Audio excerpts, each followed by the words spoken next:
స్నేహితులారా, ఈ సమయాన్ని బట్టి దేవునికి వందనాలు తెలియజేస్తూ ఉన్నాను. ప్రేమపూర్వకంగా మిమ్మల్ని అందరినీ వాక్య ధ్యానంలోనికి ఆహ్వానిస్తూ ఉన్నాను. కొరతలో ఉండగా దేవుని కనికరము అనే ఆలోచనను మీతో కూడా పంచుకోవడానికి ఇష్టపడుతూ ఉన్నాను కనుక దేవుని యొక్క వాక్యమును మీరు ముగింపు వరకు ఆలకించాలని మీ కుటుంబ సభ్యులతోనూ తోటి విశ్వాసులతోనూ ఈ వీడియో షేర్ చేసుకోవాలని మీ ప్రార్థన మనవులు ఎట్టివైనను కామెంట్స్ రూపంలో కానీ ఫోన్ కాల్ ద్వారా కానీ తెలియజేయండి. నమ్మకంగా మీ కొరకు ప్రార్థిస్తాము. ఈ వీడియో మీ ఆధ్యాత్మిక జీవితంలో ఉపయోగకరంగా ఉంది అని మీకు అనిపిస్తే దయచేసి ఈ ఛానల్ను సబ్స్క్రైబ్ చేసుకునవలసినదిగా మనవి చేస్తూ ఉన్నాను. లేఖనము మార్కు సువార్త 8వ అధ్యాయము 2వ వచనము. వారికి తిననేమీ లేనందున నేను వారి మీద కనికరపడుచు ఉన్నాను.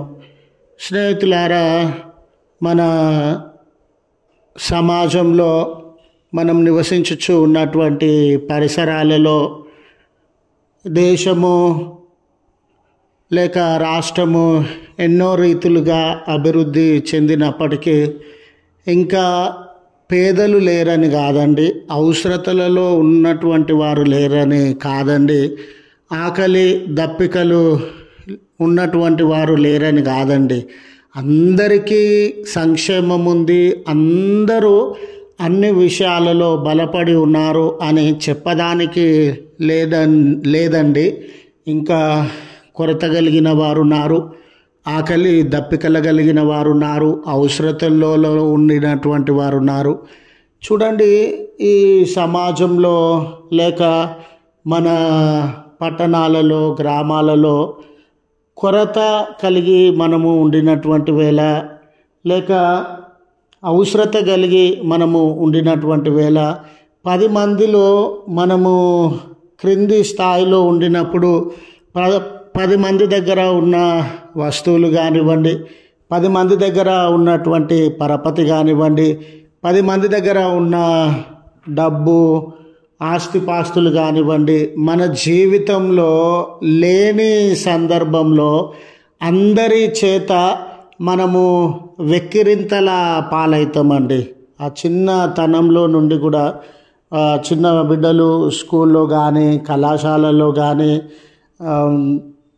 నలుగురు తమ స్నేహితుల దగ్గర ఉన్నటువంటి వస్తువులు, తమ స్నేహితుల దగ్గర ఉన్నటువంటి పాకెట్ మనీ ఏదైనా కూడా తమ దగ్గర లేదనుకోండి, చాలా షేమ్గా ఫీల్ అవుతారు. వీళ్ళందరూ ఒక రీతిగా ఉన్నారు, నేను ఒక రీతిగా ఉన్నాను, నేను లేమిలో ఉన్నాను, కొరతలో ఉన్నాను, అవసరతల మధ్య నలిగిపోతూ ఉన్నాను, కనీస అవసరతలను తీర్చుకోవడానికి కూడా నాకు సమస్యగా మారిపోయింది అని బాధపడేటటువంటి వారిని మనము గమనించగలుగుతాం.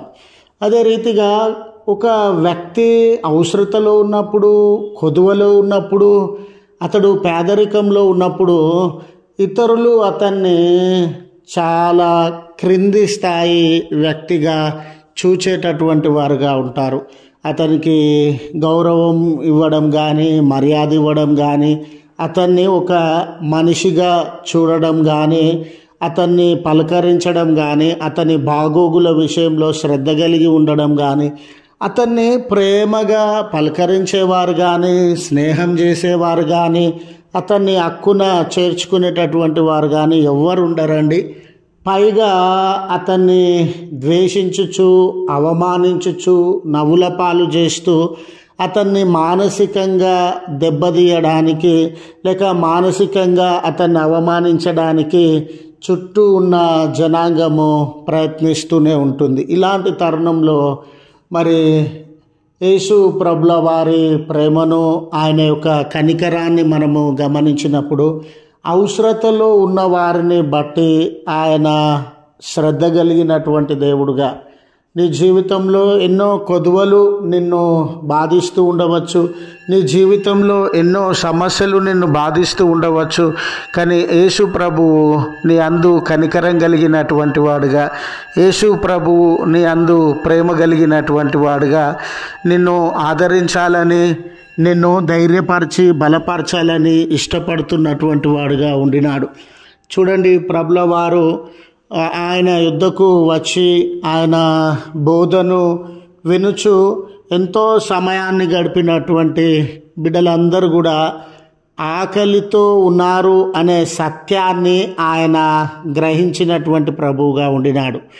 వారు అడగలేదండి, ప్రభువా మేము ఆకలితో ఉన్నాము, మాకేమైనా భోజనం ఇప్పించండి, మాకేమైనా నీళ్ళని ఇప్పించండి, మా అవసరతల విషయంలో మీరు శ్రద్ధ కలిగి ఉండండి అని ఎవ్వరూ ఆయనను అడగకపోయినప్పటికీ కూడా తన ఎదుట, తన ముందు ఉన్నటువంటి, కూర్చున్నటువంటి, తన స్వరాన్ని వింటూ ఉన్నటువంటి, తన యుద్ధకు వచ్చుచూ ఉన్నటువంటి ప్రజల అవసరత ఏమై ఉన్నదో, వారు ఎలాంటి కన్నీళ్ళ మధ్య ఉన్నారో, ఎలాంటి దుఃఖముల మధ్య, ఒత్తిడిల మధ్య, సమస్యలు, భారముల మధ్య నలిగిపోయేటటువంటి వారుగా ఉన్నారో, స్నేహితులారా, వారి అందు ఆయన కనికరం కలిగినటువంటి దేవుడు.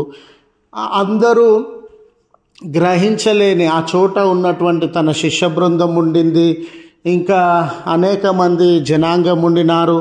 వారందరూ గ్రహించలేనటువంటి అవసరత, వారందరూ గుర్తించలేనటువంటి అవసరత ప్రభుల వారు గుర్తిస్తూ ఉన్నారు. వారికి తినడానికి ఏమీ లేదు, వారు ఆకలితో ఉన్నారు అనే సత్యాన్ని, అవసరతను ఆయన గుర్తించడం కాదండి, నేను వారి అందు కనికరపడుచు ఉన్నాను అని వారి ఎడల తనకున్నటువంటి శ్రద్ధను, వారి అవసరతలను తీర్చాలి అనే తన ఆలోచనను వ్యక్తపరుస్తూ ఉన్నాడు.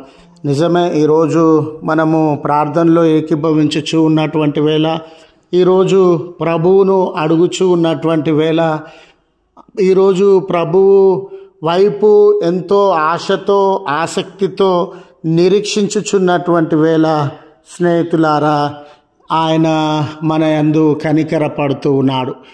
హేళన చేసే లోకం మధ్య, అవమానించే లోకం మధ్య, త్రోసివేసే లోకం మధ్య ఆయన మన యందు కనికరపడి మనలను బలపరచుటకు ఇష్టపడుతూ ఉన్న ప్రభువుగా ఉన్నాడని గుర్తు చేస్తూ ఈ మాటలను ముగిస్తూ ఉన్నాను. ప్రార్థించుదము. కృపగల తండ్రి, ప్రేమగల మా దేవ, మీ పరిశుద్ధ నామమునకు వందనాలయ్యా. మేము కొరతలో ఉన్నప్పుడయ్యా, మేము అవసరతల మధ్య ఉండి పేదవారంగా జీవిస్తూ ఉన్నప్పుడయ్యా, ఈ లోకంలో మమ్మల్ని అవమానించేవారు ఉండవచ్చు, హేళన చేసేటటువంటి వారు ఉండవచ్చు. కానీ మీరు జాలి కలిగిన దేవుడవు, కనికరం కలిగిన దేవుడవు. మిమ్మల్ని మేము సమీపిస్తూ ఉన్నప్పుడు, మీ మీద ఆధారపడుతూ ఉన్నప్పుడు, ఎంత కష్టంలో మేమున్నామో, ఎలాంటి శ్రమల మధ్య మేము నలిగిపోతూ ఉన్నామో, ఎంతగా దుఃఖానికి, అవమానానికి, వెలివేతకు గురి అవుతూ ఉన్నామో ఎరిగినటువంటి దేవుడవయ్యా. మీ కరికరాన్ని ఈ ప్రార్థనలో ఏకీభవించుచు ఉన్న బిడ్డలందరి జీవితాలలో, కుటుంబాలలో అనుగ్రహించి, వారి కన్నీళ్ళ యందు, వారి అక్కరల యందు, వారి శ్రమల యందు మీ ఉన్నతమైనటువంటి దయా కనికరములను కుమ్మరించుమని క్రీస్తు పేరట వేడుకొనుచు ఉన్నాము తండ్రి. ఆమెన్.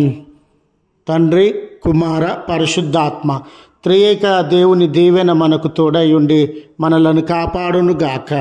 ఆమెన్.